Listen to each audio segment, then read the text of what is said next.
Imagine a cena, o último suspiro de um soldado russo partindo direto de uma cela de prisão. Você se pergunta, por que ele assinou aquele contrato? A resposta é simples, ou talvez nem tanto. Enquanto isso, um ataque fulminante atinge a região de Moscou, e os aplausos ecoam. Sim, eles trabalham.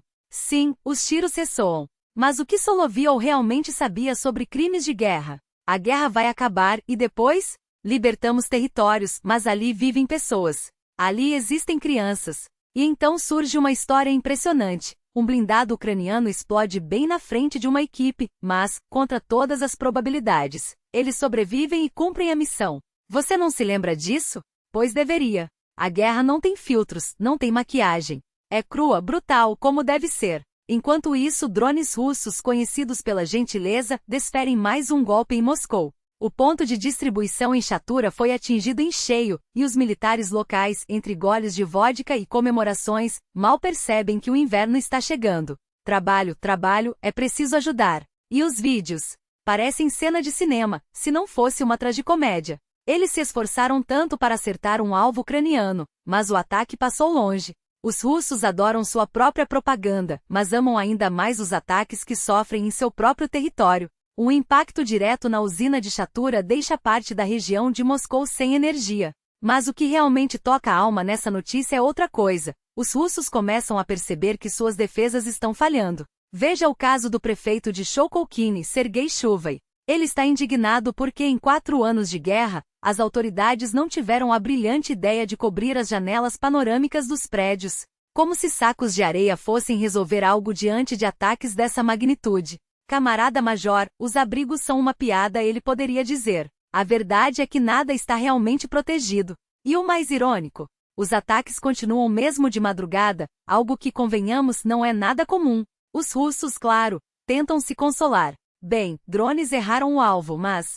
Sim, 3 ou 4 falharam. E os vídeos dos ataques? Vamos esperar por eles. Afinal, também queremos ver como a Rússia está levando a pior. Enquanto isso, o país envia seus últimos homens para a guerra e diretamente das prisões. É essa elite russa, criminosos, ladrões, o que há de pior. Posso até conseguir uma promoção se sobreviver, alguém murmura. Ou talvez seja melhor fugir num caminhão de lixo, outro responde. Mas não se iluda, ninguém ali vai durar muito. Ao lado deles, nas trincheiras, estarão os verdadeiros especialistas. Até os campos de treinamento evitam esses recrutas. Levante a pá. Não assim. Você vai se matar antes mesmo de chegar ao fronte. A guerra não perdoa. O mais revelador acontece quando um comandante pergunta aos voluntários por que assinaram o contrato. Por que você assinou? A resposta é um silêncio constrangedor. Eu não fui enganado. Enganado sim. Eu não queria. Então por que assinou? Putin jurava que só voluntários lutavam pelo país. Mas como explicar que metade do exército é formada por homens coagidos ou iludidos? A Rússia não existe mais. A verdade é que os putinistas adoram mentiras, os mercenários riem da situação, e o punhal russo foi despedaçado. E não foi brincadeira.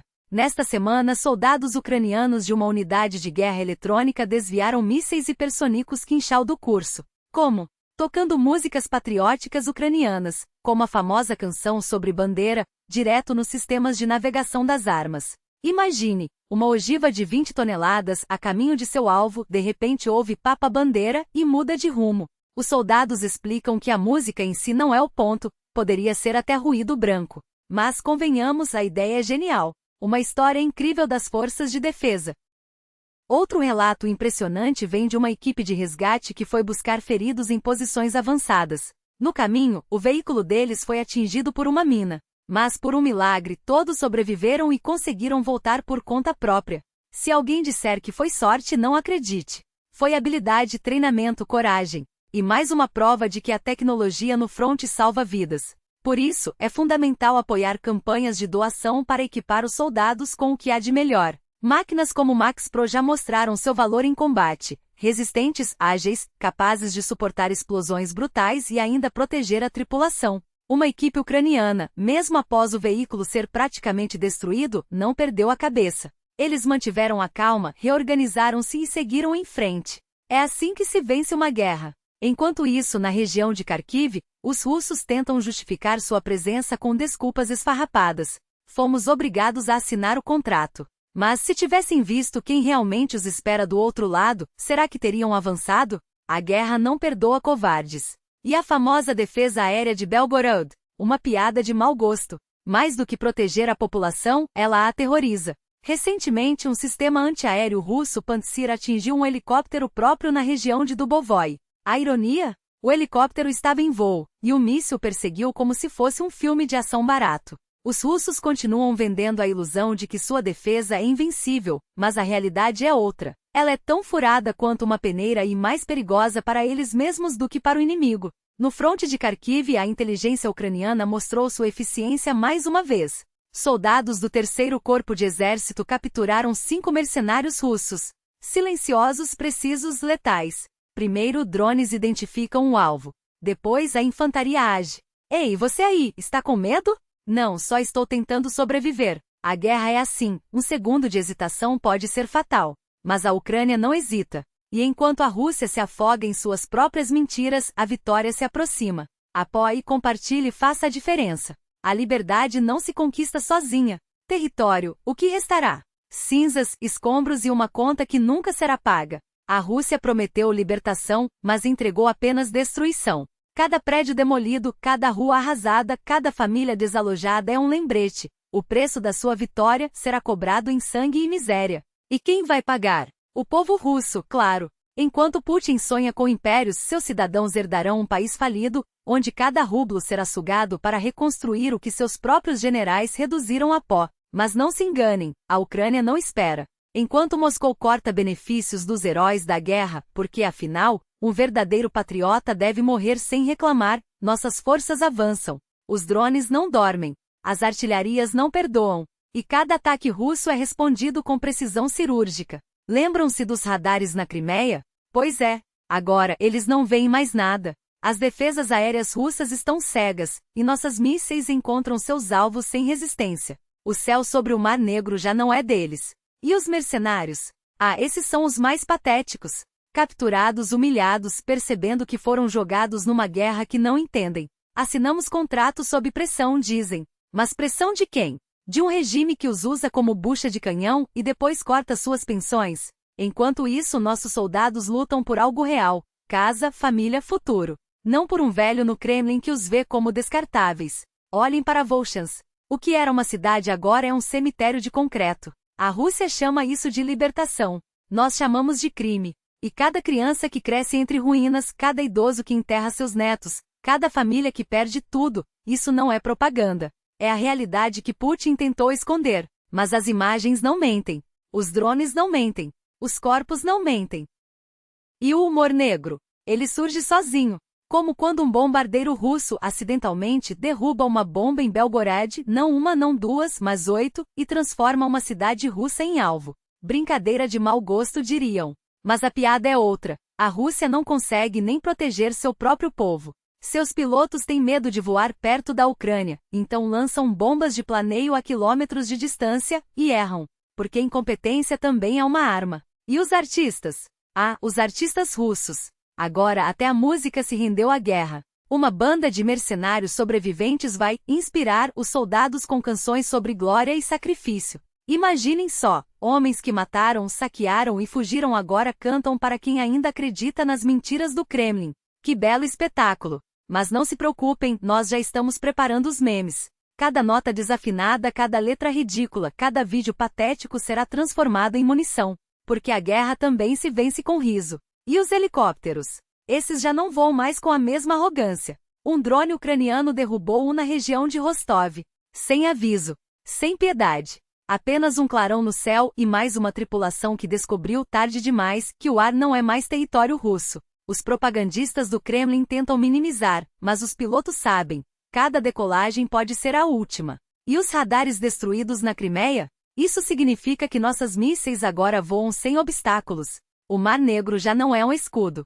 É um alvo. Mas o mais cruel ainda está por vir. Quando a guerra acabar, e ela vai acabar, a Rússia terá que encarar o que fez. Cada cidade arrasada, cada vida perdida, cada família despedaçada. E quem vai pagar? Não Putin. Não os generais. Vocês, os cidadãos comuns que aplaudiram enquanto seus soldados queimavam a Ucrânia. Vocês terão que reconstruir Mariupol com o dinheiro que poderia ter comprado leite para seus filhos. Vocês terão que explicar para as crianças por que seus pais morreram em uma guerra que ninguém queria. Vocês terão que viver com a vergonha de um país que não soube dizer não. Enquanto isso, a Ucrânia segue em frente. Porque não lutamos por um homem. Lutamos por nós. Por nossas casas. Por nosso futuro. E cada drone que decola, cada soldado que avança, cada míssil que atinge seu alvo é um passo a mais em direção à vitória. Não há hesitação. Não há medo. Apenas determinação. Então, apoie. Compartilhe. Faça a diferença. Porque a liberdade não se conquista sozinha. E a Rússia já perdeu. Ela só ainda não sabe. Eles falavam de território como se fosse apenas terra. Mas ali, naquele solo pisado por botas inimigas, havia gente.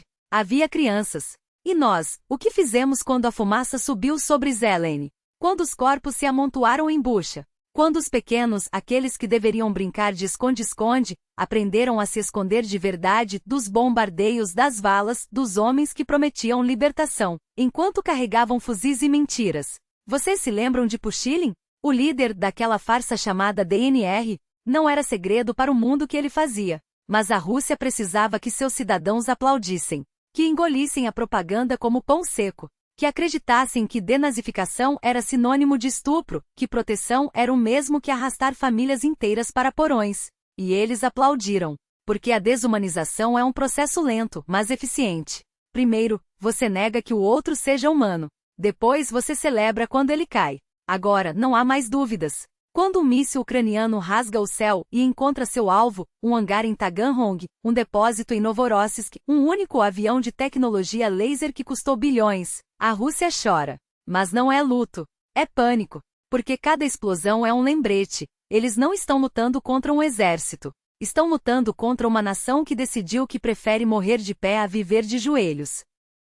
Vejam só. O Beryl A-60, uma relíquia soviética adaptada para testes de armas de energia direta, agora é cinzas. Dos dois que existiam, resta um. E os russos comemoram como se fosse vitória, afinal, um é melhor que zero.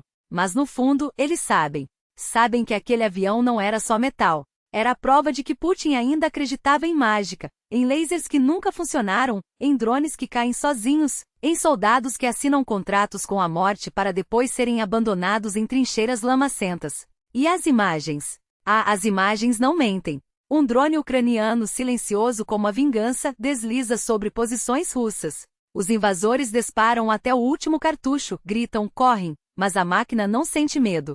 Ela apenas cumpre seu dever. E quando finalmente atinge o alvo, não há aplausos. Há apenas o silêncio que precede a próxima explosão. Enquanto isso, na Rússia a farsa continua. Em Gelendzhik, um ataque ucraniano atinge um prédio residencial à luz do dia, diante de milhares de olhos. Os moradores filmam, incrédulos, enquanto a defesa aérea falha mais uma vez. E o que fazem? Aplaudem.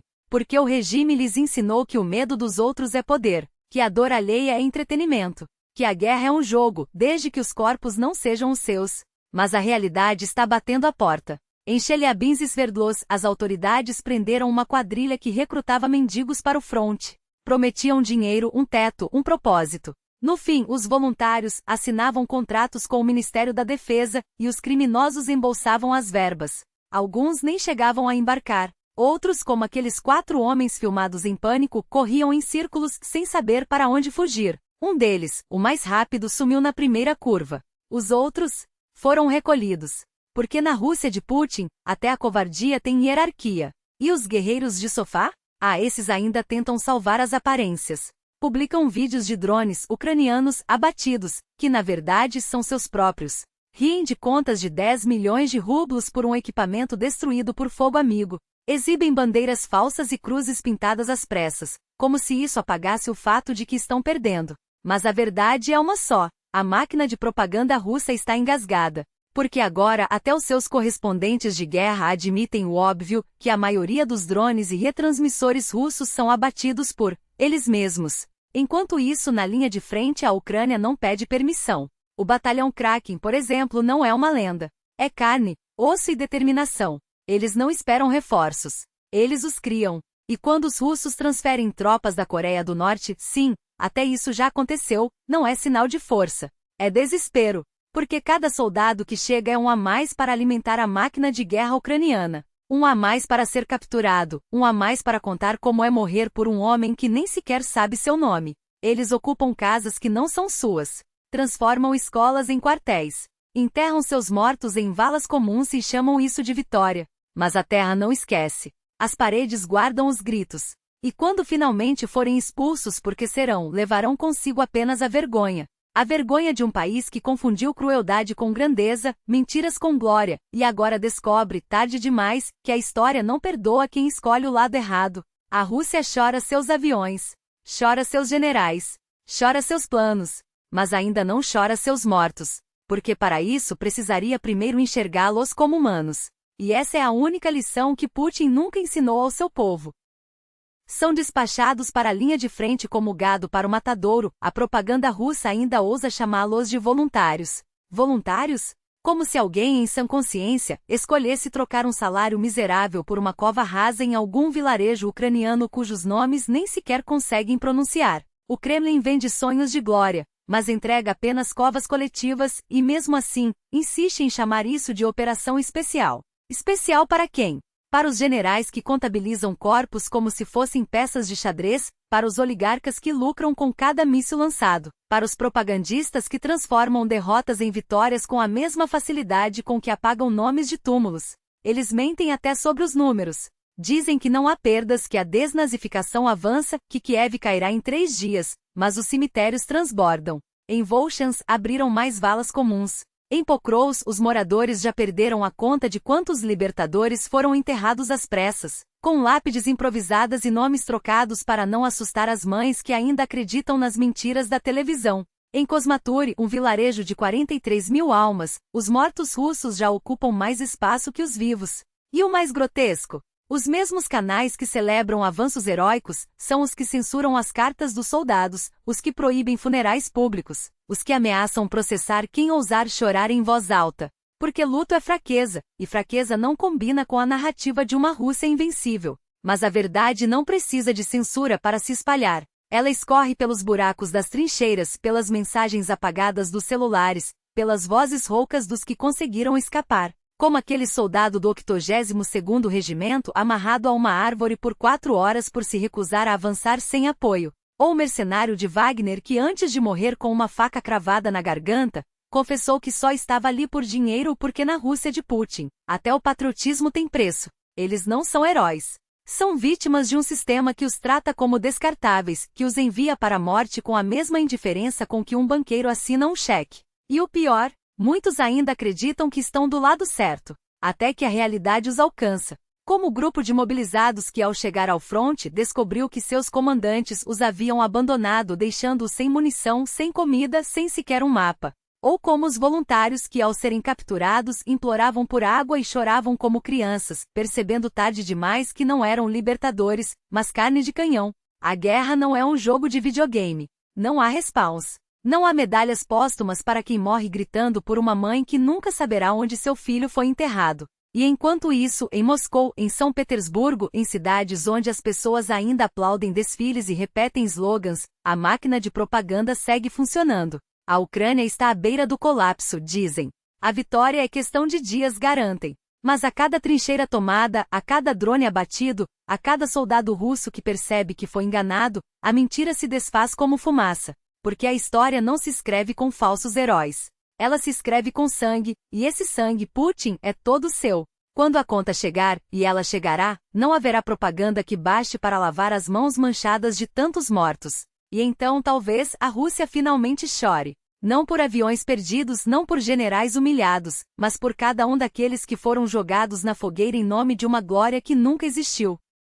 Eles deixaram de responder às mensagens, e eu os espiei pelas contas bancárias. O mais irônico? Com o segundo marido, ela se encontrou literalmente no enterro do primeiro. Que talento para os negócios essa garota! Nada a dizer. Exatamente como Putin ensinou, pega e corre. E ainda teve a cara de pau de dizer que 300 mil seriam suficientes para enterrá-lo. Para mim, aquilo foi como uma facada no peito. Enquanto isso, a viúva legítima e sua corja embolsaram 5 milhões de rublos pelas operações especiais do falecido.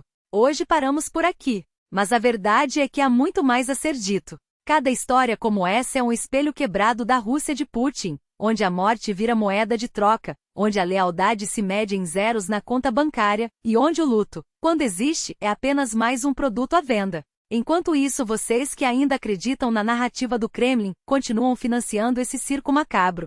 Cada rublo que vai para a máquina de guerra é um tijolo no muro que separa a Rússia de sua própria humanidade. Mas não se enganem, o dinheiro sujo não compra a redenção. Esses milhões roubados do sangue de jovens enviados para morrer em uma guerra sem sentido, não trarão de volta os filhos, os maridos, os pais que foram transformados em estatísticas. E quando a conta chegar, porque ela sempre chega, não serão os generais nem os burocratas que pagarão. Serão vocês, os que fecharam os olhos, os que repetiram as mentiras, os que escolheram acreditar que a glória de Putin valia mais que a vida de um único soldado. A Ucrânia resiste, e cada dia que passa a farsa se desmancha um pouco mais. Apoiar suas forças de defesa não é apenas um ato de solidariedade, é a única aposta segura em um futuro onde a segurança não seja uma ilusão vendida por homens de terno em Moscou. Então, ajudem, doem, compartilhem a verdade. Porque enquanto a Rússia enterra seus mortos em valas comuns e seus heróis em contas bancárias, o mundo escolhe de que lado da história quer estar. E você? Já escolheu o seu?